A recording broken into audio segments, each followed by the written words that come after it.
Sosok yang satu ini dikenal memiliki kekayaan yang luar biasa. Meski berlimpah harta, namun ia hidup amat sederhana. Ia juga tak pernah perhitungan dalam bersedekah, hingga seluruh masyarakat Madinah dapat merasakan bagian dari kekayaannya. Akan tetapi, tak sedikit pun ia memiliki hasrat akan kedudukan serta kekuasaan.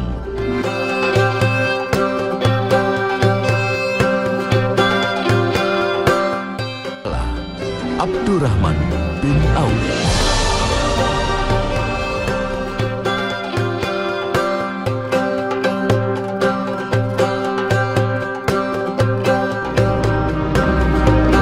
Nama aslinya adalah Abdu Amru.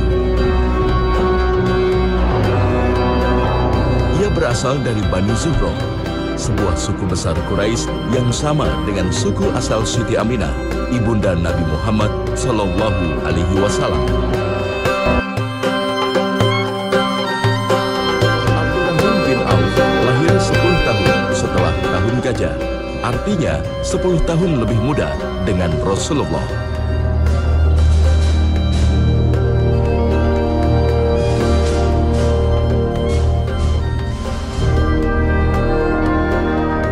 Meski berusia muda, namun statusnya sebagai seorang saudagar sukses membuat ia memiliki kedekatan dengan para petinggi Quraisy.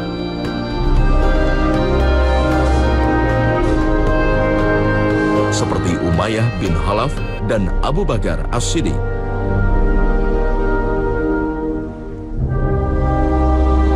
Hubungan yang dekat dengan Abu Bakar inilah yang membuat Abdurrahman bin Auf mudah menerima pintu hidayah.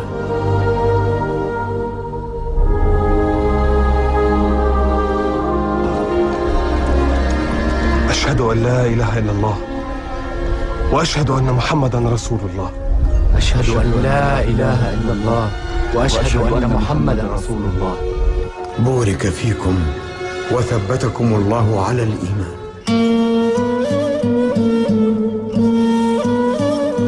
Para ahli sejarah menyebutkan di masa Islam sebelum Nabi Shallallahu Alaihi Wasallam masuk ke rumah Arqam bin Abil Arqam, karena Nabi SAW menjadikan rumah Arqam bin Abil Arqam sebagai tempat untuk bersembunyi mengaji, menyampaikan wahyu, bersama dalam ibadah dan seterusnya.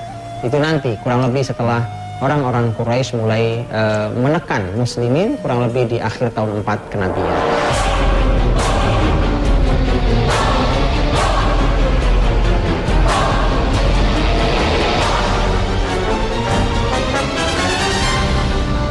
Ketika Quraisy mulai menyiksa kaum muslimin, Rasulullah Sallallahu Alaihi Wasallam memerintahkan untuk hijrah ke Habasyah.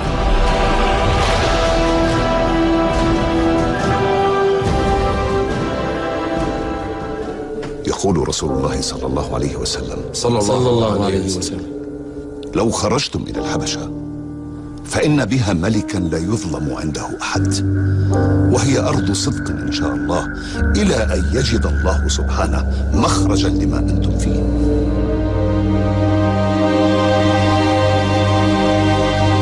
Sebagai orang yang memiliki kedekatan dengan Quraisy, Abdurrahman bin Auf berada dalam posisi aman. Namun kepatuhannya akan perintah Rasulullah Sallallahu Alaihi Wasallam untuk berhijrah. Dia rela menempuh perjalanan panjang menuju Habasyah bersama saudara-saudara seiman.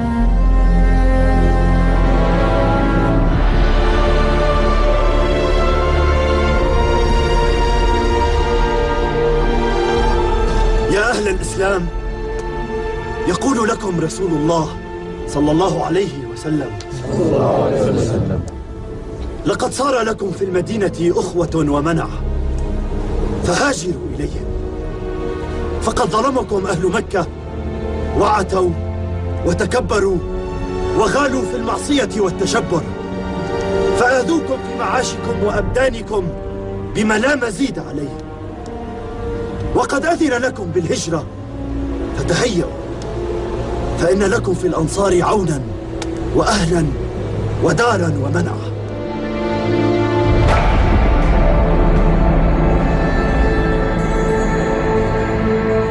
Ini pula yang dilakukannya ketika Rasulullah Shallallahu Alaihi Wasallam memerintahkan kaum muslimin hijrah ke Madinah.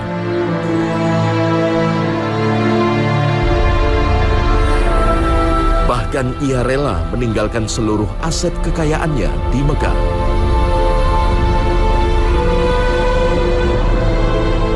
Harta yang ia bawa hanyalah pakaian yang menempel di badannya. Abdurrahman bin Auf mencontohkan pada kita, beliau hijrah ke kota Madinah, dia tinggalkan seluruh harta. Jelas musibah untuk sebuah bisnis. Tapi memang ketika semua yang dikorbankan karena Allah, tidak ada kata musibah. Semua yang dikorbankan karena Allah Subhanahu wa Ta'ala, maka Allah akan berikan ganti yang lebih mulia, lebih baik dari yang ia tinggalkan, yang ia miliki sebelumnya. Dan lihat bagaimana kepindahan ke kota Madinah. Dia hanya membawa baju yang menempel di badannya. Dia tidak membawa apa-apa.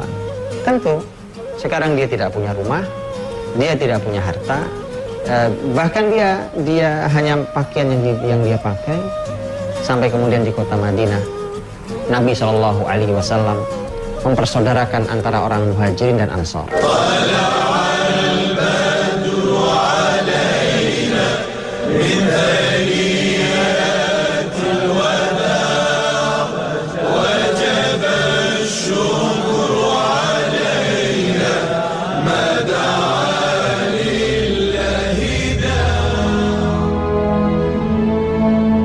Setibanya di Madinah, Nabi Muhammad Shallallahu Alaihi Wasallam mempersaudarakan kaum Muhajirin Mekah dengan kaum Ansor penduduk Madinah. Bentuk persaudaraan layaknya saudara kandung. Saat itu, Abdurrahman bin Auf dipersaudarakan dengan Sa'ad bin Rabi, seorang saudagar kaya raya asal Madinah. Sa'ad bin Rabi. Disinilah terjadi sebuah perbincangan antara Abdurrahman bin Auf dengan saudaranya Sa'ad bin Rabi yang dicatat dalam tinta emas sejarah Islam sebagai persaudaraan abadi yang didasarkan iman dan takwa. Ya akhi Abdurrahman, inna Rasulullah sallallahu alaihi wasallam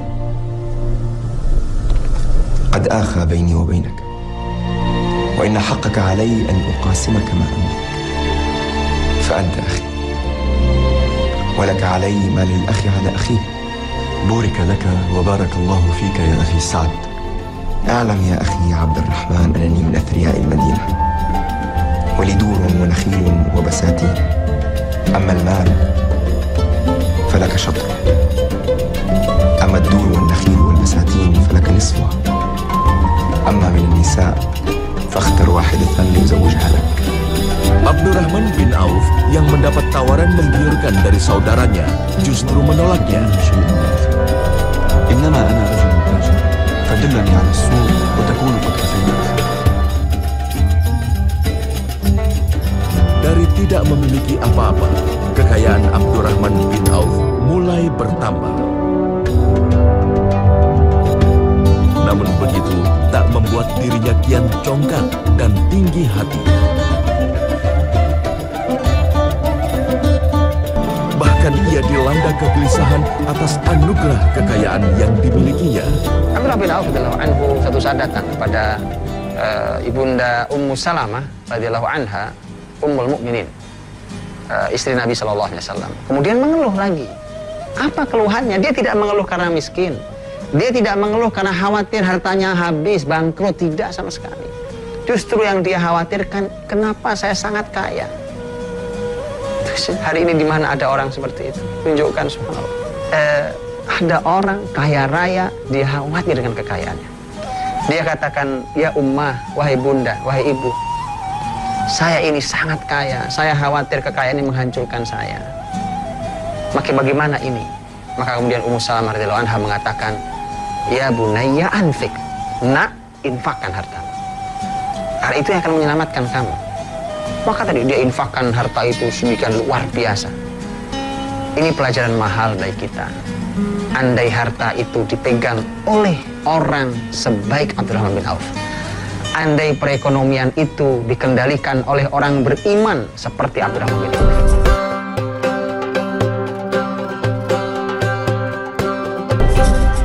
Abdurrahman bin Auf terus mendermakan hartanya. Apalagi semakin hari hartanya semakin berlimpah.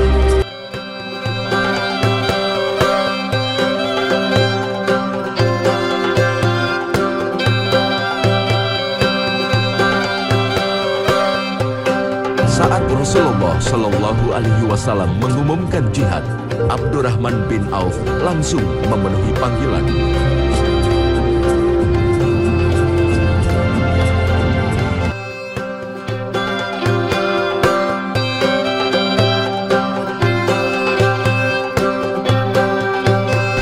Ia bahkan tak segan mengeluarkan hartanya dalam jumlah besar untuk kepentingan jihad di jalan Allah.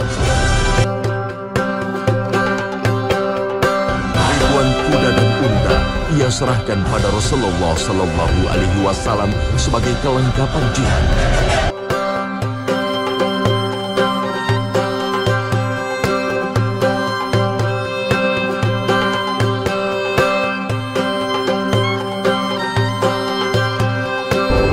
Hingga usianya memasuki paruh baya, Abdurrahman bin Auf terus mengorbankan segalanya di jalan Allah, termasuk jiwa dan hartanya. Abdurrahman bin Auf radhiyallahu anhu menjadi pelajaran mahal bagi kita ketika kita diingatkan Allah Subhanahu wa taala. Ini peringatan buat kita, buat negeri ini, buat negeri muslim manapun. Dalam surat Al-Isra ayat yang ke-16 Allah Subhanahu wa taala berfirman, "Wa idza aradna an nuhlika qaryatan amarna mutrafiha fafasaqu fiha fahaqqa 'alaihal qawlu fadammarnaha tadmira." Kalau kami, kata Allah, ingin menghancurkan sebuah negeri, maka kami perintahkan orang-orang yang hidup mewah itu untuk berbuat kebaikan. Tapi yang terjadi mereka berbuat kefasikan. Mereka justru menjadi pelopor kefasikan. Maka Allah putuskan untuk Allah hukum negeri itu dan Allah hancurkan sehancur-hancurnya. Peringatan bahwa ternyata sumber besar kehancuran negeri bukan pada orang miskin, tapi justru pada keberadaan orang-orang yang hidup mewah dan menjadi penyebab sebuah kefasikan. Kemudian masyarakat ini diajari untuk berbuat fasik oleh orang-orang kaya itu.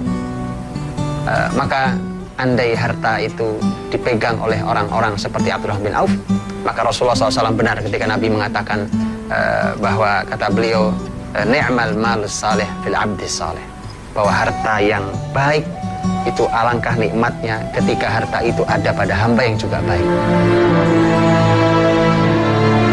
Semua itu tiada lain hanya untuk mengabdi kepada agama dan kecintaannya pada Rasulullah Sallallahu Alaihi Wasallam.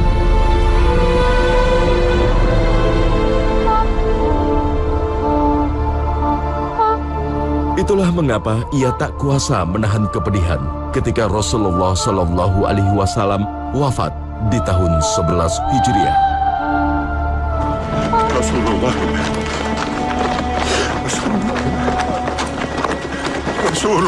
mat. Rasulullah mat.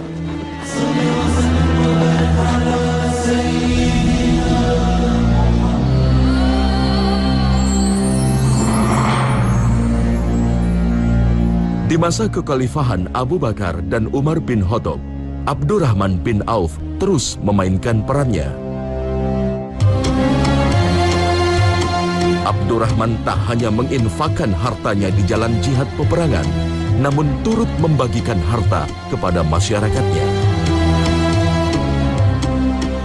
Hingga hampir dipastikan tidak ada satu orang pun yang tidak merasakan harta Abdurrahman bin Auf. Kalau hari ini ada orang sehebat itu, biasanya dia akan memanfaatkan itu untuk menjadi penguasa di tempat itu. Toh dia sudah beli semuanya, masyarakat sudah dia beli. Siapa yang tidak pernah memakan jasa dia? Dan orang-orang yang memakan jasa sulit untuk keluar dari jasa orang itu. Tapi tidak dengan Abdurrahman bin Auf radhiyallahu anhu, karena ini dia lakukan ikhlas karena Allah Subhanahu wa taala. Tidak ada kepentingan itu. Tidak ada dia memberi karena ingin mendapatkan lebih banyak. Wala tamnun tastakthir. Jangan kalian memberi dan ingin berharap kembali yang lebih banyak. Tidak, itu bukan orang yang ikhlas.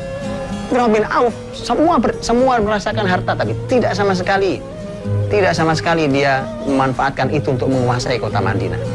Bahkan sebagian masyarakat saat itu ingin bahwa khalifah mereka adalah Abdurrahman bin Auf.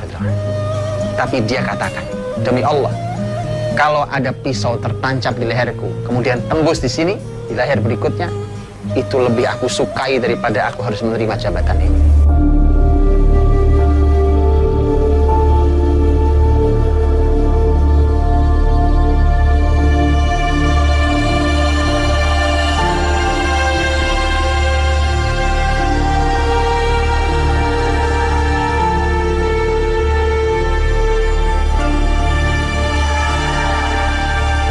Meski seluruh masyarakat Madinah berhutang jasa karena kerap mendapat bantuannya, Abdurrahman bin Auf tak mau memanfaatkan keadaan ini untuk kepentingan jabatan. حمل كبير ألقاه أمير المؤمنين على كاهلي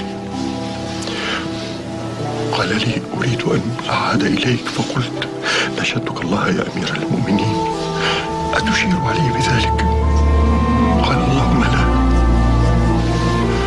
ادعوا عليا وعثمان والزبير وسعدا وانتظروا أخاكم طلحة 3 أيام فإن جاء وإلا فاقضوا أمركم بينكم. Itulah mengapa Umar bin Khattab mempercayakan Abdurrahman bin Auf sebagai satu dari 6 orang yang ditunjuk sebagai khalifah pengganti dirinya. وكلكم تصلحون لهذا الأمر اجتمعوا في بيت واحد وتشاوروا وابني عبد الله بينكم للشورى فقط ليس له من الأمر شيء تشاوروا 3 أيام ولا يأتي اليوم الرابع إلا وعليكم أمير فإن انقسمتم 3 فحكموا عبد الله بن عمر فإن لم ترضوا بحكمه فكونوا مع الذين فيهم عبد الرحمن بن عوف فهو مسدد ورشيد له من الله حافظ فاسمعوا. بسم الله الرحمن الرحيم وأشهد أن لا إله إلا الله وأشهد أن محمدا رسول الله. Berkat kearifan dan kelapangan hatinya, sahabat mulia Utsman bin Affan pun menjadi khalifah. يا عثمان هل أنت مبايع على كتاب الله وسنة رسوله صلى الله عليه وسلم وفعل أبي بكر وعمر؟ اللهم نعم. اللهم اسمع واشهد اللهم اسمع واشهد اللهم اسمع واشهد اللهم إني جعلت ما في رقبتي من ذلك في رقبة عثمان. أيها الناس تعالوا فبايعوا أميركم عثمان بن عفان.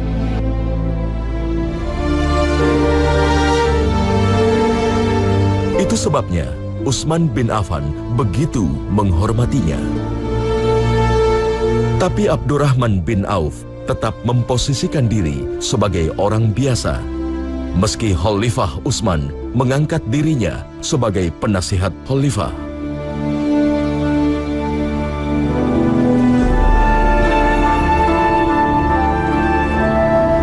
Kemuliaan Abdurrahman bin Auf inilah yang membuat Khalifah Utsman sempat berwasiat akan menyerahkan kekhalifahan pada dirinya di akhir hidupnya. Disebutkan dalam sejarah bahwa suatu hari Utsman sang khalifah mimisan, keluar darah dari hidungnya. Kemudian ada seseorang yang nampaknya melihat, karena usia Utsman juga sudah tua, mengatakan bahwa Utsman, tidakkah kamu menulis pesan wasiat siapa yang menjadi penggantimu nanti? Maka Utsman pun menulis wasiat. Orang ini nampaknya tahu bahwa yang ditulis namanya adalah Abdurrahman bin Auf yang saat itu masih hidup, radhiyallahu anhu ajmain. Orang itu segera pergi ke Abdurrahman bin Auf, kemudian mengatakan, ya Busyra, kabar gembira buat Anda wahai Abdurrahman bin Auf, bahwa pengganti setelah Utsman adalah Anda. Tapi lihat kalimat Abdurrahman bin Auf. Kemudian Abdurrahman bin Auf berdoa, ya Allah, kalau benar bahwa yang tertulis sebagai pengganti Utsman kelak adalah saya, maka wafatkan saya sebelum Utsman meninggal. Dan sejarah menyebutkan hanya berjarak beberapa bulan setelah kalimat itu, maka meninggallah Abdurrahman bin Auf radhiyallahu anhu, meninggal bahkan beberapa tahun sebelum Utsman meninggal. Ya Habibi ya Rasulullah, ya Syekh Nazim Sultan Allah, ya Syekh Hisham Waliullah. Benar saja, Allah Subhanahu wa Ta'ala mengabulkan apa yang menjadi keinginan Abdurrahman bin Auf. Abdurrahman bin Auf akhirnya wafat pada tahun 31 Hijriah, 5 tahun menjelang berakhirnya kekhalifahan Utsman. Abdurrahman bin Auf yang sepanjang hidupnya mendermakan hartanya di jalan Allah, ternyata masih menyisakan harta berlimpah. Inilah keberkahan harta tak ternilai.